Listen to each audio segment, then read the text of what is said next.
Ok. Bonjour à tous. Bonjour, on est ravis de vous accueillir sur cette Agora.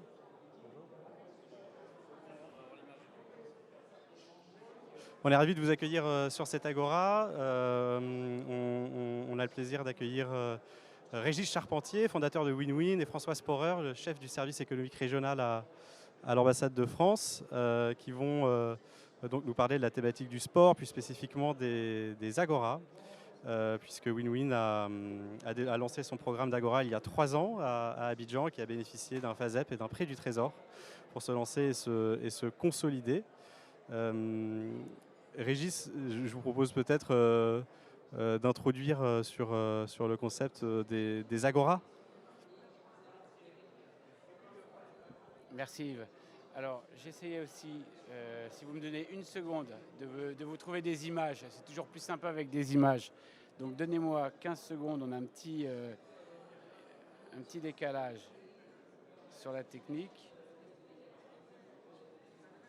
Vous avez l'adaptateur HDMI? Ah non, c'est pour ça que je disais le Mac, vous ne l'avez pas? Alors il n'y aura pas d'image.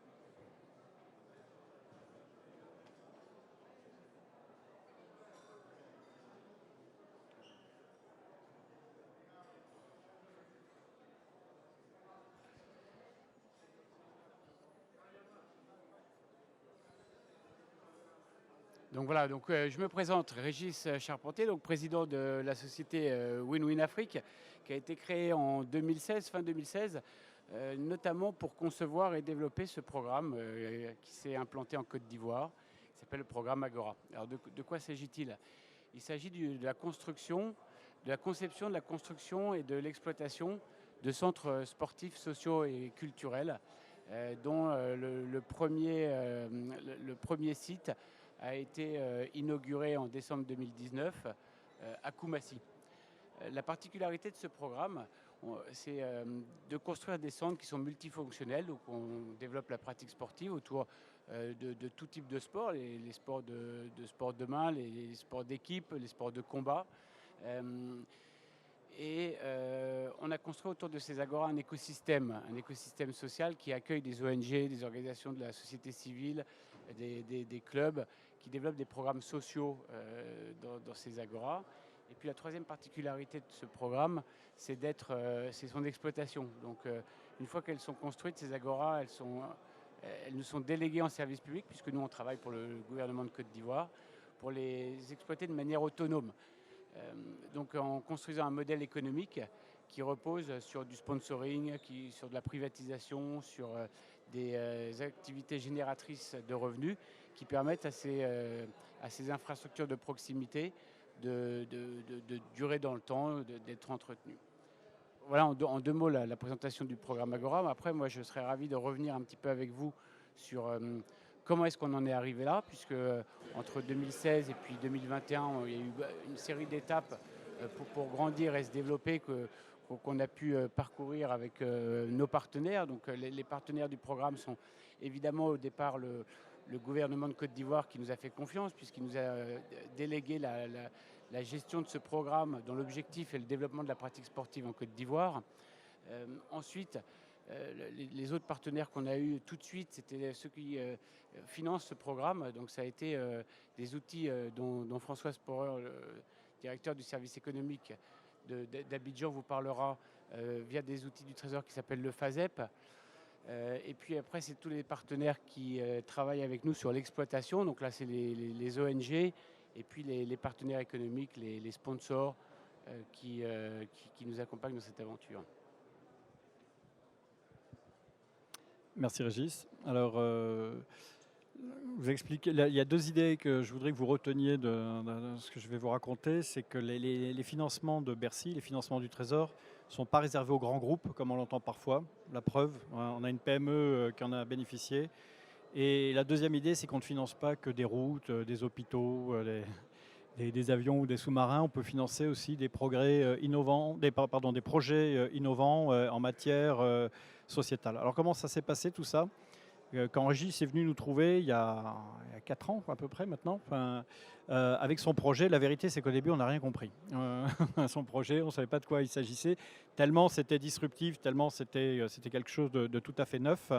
Mais comme Régis est plein d'enthousiasme et plein d'énergie, on avait envie de comprendre, de savoir en quoi consistait le projet. Et on a fini par comprendre que derrière un projet en apparence d'infrastructure sportive, il y avait en fait tout un concept, à la fois dans le modèle de fonctionnement du projet, mais dans les retombées économiques et sociétales du projet, qui était beaucoup plus riche qu'une simple plateforme sportive. Le modèle économique, c'est en fait c'est de dire à l'État, financez-moi la plateforme, moi après, je me débrouille pour la maintenir, pour la faire tourner, je ne demande plus d'argent de la part de l'État. Parce qu'on sait, et pas simplement en Côte d'Ivoire, dans beaucoup de pays, l'État il est fort pour investir, mais il n'est pas toujours très fort pour entretenir et pour maintenir une infrastructure. Et ça, c'était la première démonstration, la première innovation, c'est de dire on trouve un modèle de type concession qui fait qu'après, j'ai plus besoin de l'État. La deuxième innovation, c'est de dire, encore une fois, à la base, c'est une infrastructure sportive, mais on va greffer dessus d'autres activités. Ça fait partie du modèle économique. Il y aura des activités commerciales. Il y a des magasins de sport, il y a un coiffeur, il y a un opticien, il y a une boutique de télécom. Et il y a des activités sociales. Il y a des incubateurs, il y a deux incubateurs, il y a des ONG qui sont là pour faire de l'émancipation des femmes notamment, etc. Et donc, tout ça mis bout à bout fait que cette agora de Koumassi, et je vous invite tous à aller la visiter parce que c'est vraiment un projet dont on est tous collectivement très fiers, cette agora de Koumassi, ça devient un vrai site d'animation du quartier. Ce n'est pas simplement une infrastructure sportive. C'est évidemment à la base une infrastructure sportive et la première fois qu'on l'a ouverte, la première fois qu'on a fait l'inauguration, il fallait être là pour voir évidemment l'émerveillement des enfants, des adolescents, mais plus émouvant encore, l'émerveillement et l'émotion des adultes. On sait que ce genre de problématiques, elles existent dans d'autres pays d'Afrique, même peut-être ailleurs qu'en Afrique, sûrement. Et aujourd'hui, on commence à regarder sur d'autres pays pour dupliquer le programme. Je reviens du Sénégal et on a une demande de dupliquer ce programme maintenant au Sénégal. Donc on sait qu'on va pouvoir exporter cette bonne idée qui est venue du travail de notre collaboration avec les Ivoiriens dans d'autres pays d'Afrique. Et ça aussi, ça nous rend très fiers. Avec un dernier petit point qui pour nous est déjà une consécration, alors que finalement c'est qu'un début, c'est qu'on sera au sommet Afrique-France de Montpellier, qui se tiendra en octobre, et qui sera, comme vous le savez, un sommet qui est dédié à la jeunesse du continent. Et on a été choisi pour représenter, en tout cas dans le domaine du sport et de la culture, ce qui se fait de bien dans la coopération Afrique-France. Donc on vous donne rendez-vous non seulement à Koumassi pour dès demain, si vous voulez venir, il y a une grande manifestation sportive avec les stars, la légende du sport ivoirien, Didier Drogba et beaucoup d'autres. Et puis on vous donne rendez-vous à Montpellier pour nous encourager.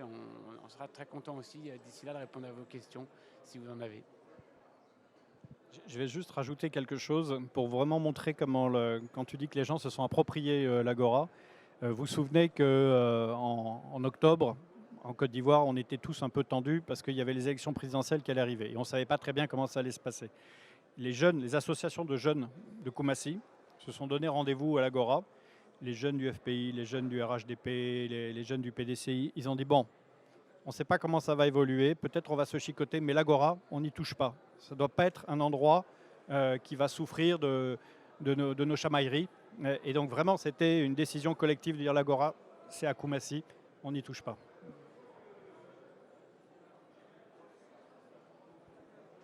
Merci pour ces présentations, ces explications. Je pense que ça pourrait être intéressant de prendre des questions si vous en avez. Moi j'en ai une, première. Pourquoi avoir choisi Abidjan pour lancer la première Agora spécifiquement? Oui, Il y a beaucoup de raisons qui nous ont poussés à choisir Abidjan. La première, c'est que la Côte d'Ivoire, c'est une locomotive économique, sportive. À l'époque, on avait un partenaire qui s'appelle l'Organisation internationale de la francophonie, qui organisait les Jeux de la francophonie. Et donc, à l'occasion de cette grande manifestation sportive, ils voulaient aussi laisser un héritage. Et donc, ils nous ont sponsorisés et ils nous ont demandé aussi de réfléchir à comment est-ce que ce type de programme pouvait se développer dans un pays où le sport était une préoccupation importante. Et puis, la deuxième raison, je pense... Quoi ? Oui, c'était déjà dans la politique nationale du sport du gouvernement que de développer les infrastructures sportives.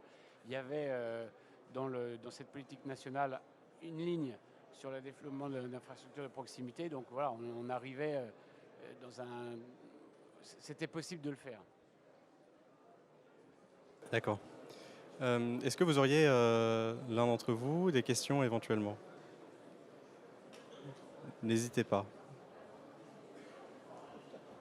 Moi, j'en ai d'autres si besoin. Vous, peut-être, monsieur ? Ah là. On a parlé d'indépendance financière tout à l'heure des structures. Moi, je me pose la question de savoir si est-ce que c'est la chose qui a été la plus difficile dans votre aventure entrepreneuriale, de garantir l'indépendance financière des structures, ou est-ce que vous vous êtes heurté en lançant le programme, en le développant, à d'autres difficultés majeures et si oui, comment est-ce que vous avez pu les résoudre au-delà du financement ? Sur l'exploitation, l'indépendance sur le... Oui. Mais ça, c'est un enjeu qui est effectivement peut-être l'enjeu le plus compliqué, puisque la construction, on est accompagné, comme le disait François, par un groupe qui sait construire. Donc on sait maîtriser les coûts, on sait où on va quand on signe des appels d'offres et qu'on les attribue. Donc la construction, on sait faire. Par contre, c'est vrai que ce modèle est assez innovant puisqu'il repose pour moitié sur l'exploitation de ces agoras. Et qu'autour de ces activités génératrices de revenus, il y a beaucoup de choses, je ne dis pas qu'on défriche, mais qui sont assez innovantes et sur lesquelles on n'a pas de recul, puisque voilà, c'est un projet pilote. Pour autant, après 1 an ou 8 mois d'exploitation un peu perturbée par la crise sanitaire, depuis le mois de janvier, on a ouvert, on va dire, en conditions de croisière, et on est très renforcé dans notre capacité à mobiliser des sponsors et des activités génératrices de revenus. Donc on n'est pas encore tout à fait à l'équilibre, on est encore dans une phase d'investissement, mais d'ici la fin de l'année, on pense qu'on aura équilibré les comptes et donc garanti à nos bailleurs et à nous-mêmes que ces agoras peuvent vivre durablement sans subvention extérieure. Oui. Est-ce que vous pouvez vous présenter en 2 mots aussi ? Alors, je suis Sylvain Agré, je suis exploitant en cinéma. Je gère le cinéma Majestic Theatre d'exploitation. Donc, je voulais demander justement au FASEP, à vous, qui bénéficie du FASEP ? Est-ce qu'une entreprise ivoirienne peut bénéficier aussi d'un financement ? Et ça a coûté combien le projet ? Voilà. En fait, les bénéficiaires du FASEP, c'est ni les entreprises françaises ni les entreprises ivoiriennes, c'est l'État ivoirien. Un FASEP, formellement, c'est un don. La France, elle donne de l'argent à la Côte d'Ivoire pour faire un projet pilote et voir si ça marche. Alors évidemment, comme c'est un don, on demande à l'État de Côte d'Ivoire de choisir une entreprise française, win-win, pour faire le projet. Mais ça peut être des projets pilotes. On a fait des projets pilotes dans la dépollution de la lagune. Enfin, ça peut être vraiment dans plein de thèmes. Donc, si demain, vous avez un projet... Alors, vous êtes une société privée. Formellement, nous, on signe avec l'État ivoirien.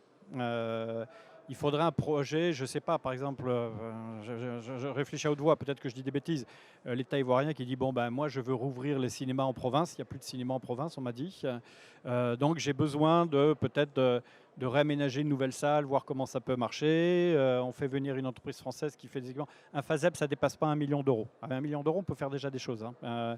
Nous, on a mis un peu moins d'1 million d'euros, presque 1 million d'euros, et l'État ivoirien, il a mis à peu près autant pour faire la partie béton, on va dire, le génie civil de l'Agora. Ce n'est pas une réponse très satisfaisante probablement, mais c'est un outil qui fonctionne encore une fois voilà, sur des projets à la base portés par les autorités ivoiriennes. On approche du terme du temps qui nous était imparti. Est-ce que vous auriez une dernière question avant un petit mot de conclusion de la part de nos intervenants? Je voudrais m'adresser à l'initiateur du projet. Est-ce que, en faisant ce projet, vous pensez à susciter des athlètes professionnels ou c'est juste pour, on va dire, susciter juste l'amour du sport pour les gens?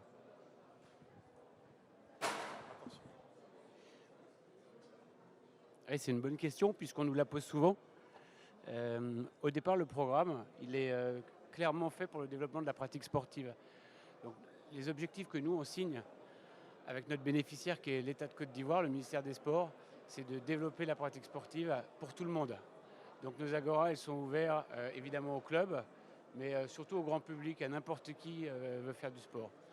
Après, on sait que les grands champions, ils sont... Et donc, on a deux grandes catégories, c'est le sport scolaire et deux grands objectifs, le sport scolaire et le sport féminin. Mais on sait que toutes les graines de champions, ils sont au lycée, ils sont au collège, ils sont dans ces clubs féminins qui viennent chez nous. Et donc évidemment, on offre un cadre, une sorte de professionnalisation du sport grâce à ces infrastructures qui peut permettre de monter une filière. Et à ce titre, on travaille d'ailleurs avec quelques sportifs ivoiriens de notoriété internationale, comme la judokate franco-ivoirienne Priscilla Neto ou même Didier Drogba, qui réfléchissent à monter des programmes. On a beaucoup été aussi approchés par les grands clubs de foot étrangers. Pour le moment, on aura plutôt dit non. Parce que nous, on ne veut pas faire rêver les jeunes Ivoiriens que l'avenir du sport ou l'avenir de leur avenir, c'est en Europe, dans les grands championnats. Voilà, pour nous, c'est un outil d'éducation, de cohésion sociale. Maintenant, on ne veut pas casser le rêve. S'il y a des grands talents qui veulent s'exprimer dans les agoras, on va bien sûr les accueillir. Mais au départ, c'est quand même un projet fait pour le grand public et le sport pour tous. Une autre question peut-être? Merci. Alors, vous parlez de sport. Est-ce qu'il y a un sport, disons, star au niveau des agoras, ou bien vous faites la promotion de tous les sports? On fait la promotion de tous les sports. Après, ça, c'est les Ivoiriens qui décident quel est le sport star. Et je crois que je n'ai pas besoin de donner de réponse pour savoir quel était le sport star en Côte d'Ivoire. Après, nous, on essaie de promouvoir toutes les pratiques. On a des pratiques qui se développent beaucoup, qui sont les sports urbains, qui seront aux Jeux Olympiques à Paris en 2024, comme le skateboard ou le breaking. Et on a beaucoup de BMX aussi. Donc on est ouvert à tous les sports et à toutes les pratiques.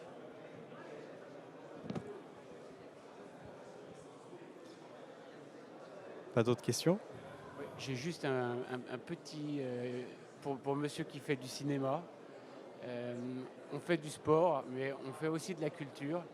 Et on est en train de discuter aujourd'hui pour équiper ces agoras d'écrans géants pour faire des projections en plein air. Avec un partenariat qui est quasiment annoncé, il n'est pas signé, mais en tout cas il y a une forte envie des gens qui vous reçoivent ici, c'est-à-dire l'Institut français, pour nous mettre à disposition tout ou partie de leur catalogue et qu'on puisse organiser ces projections dans les quartiers.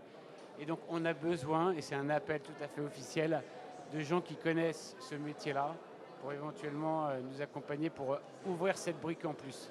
Donc moi je serais ravi que vous me donniez votre carte de visite. Et donc je vous remercie d'être venu nous écouter. Bravo, merci encore.